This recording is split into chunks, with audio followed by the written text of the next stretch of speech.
Fully vaccinated Queenslanders will still have to quarantine if they get the Delta strain, even after the borders open on December the 17th.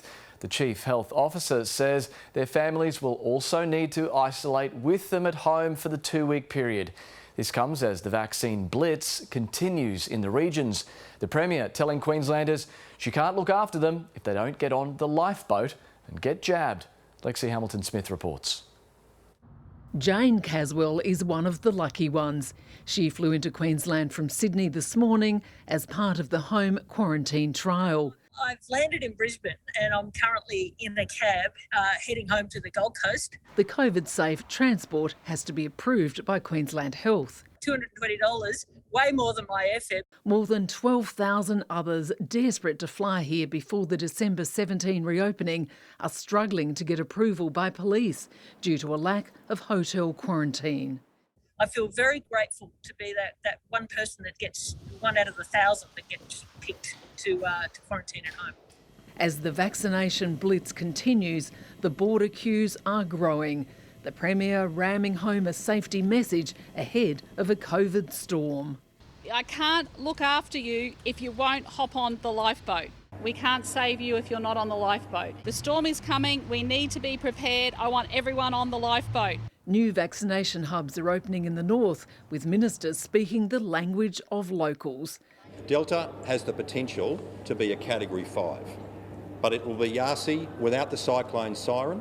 It'll be a monsoon weather event without the rain. While our double dose rate is nudging 58%, it's as low as 23% in remote communities like Yarrabah, east of Cairns. The social media anti-vax stuff has got a lot of currency, and we're seeing that particularly in the First Nations communities. But anyone who gets a double dose but then contracts the Delta variant will still have to quarantine at home with their family for 14 days. And they'll probably be able to be managed in one of our virtual wards. If the virus runs rampant, we're being told hospitals will be full to the brim with sick, unvaccinated people. This will be an enormous challenge. There's no two ways about it. And there's anger from hospitality workers who say they'll have to act as COVID police as no jab, no food policies phase in. It'll sort of pit people up against each other, and I think it's just, we should rely on sound medical advice and develop a plan and stick to it. As tourist operators count down to Freedom Day. It was a big sigh of relief. Unvaxxed Queenslanders have just 11 days to fully protect themselves ahead of Christmas. I can't help you unless you're on that lifeboat. Or go down with the Delta ship. Lexi Hamilton-Smith, ABC News. Vaccine booster shots could begin rolling out in aged care within weeks, pending approvals from the medical regulator. The federal government wants boosters going into aged care homes by the second week of November.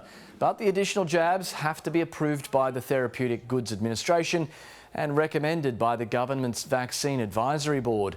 The Health Minister expects both those hurdles to be cleared soon, and he wants a wider booster program to follow. In terms of the commencement of a general population booster program, would I like to see it commence this year, and do I expect it to commence this year? Yes and yes. 70% of Australians aged over 16 are now fully vaccinated, a key milestone in the national reopening plan.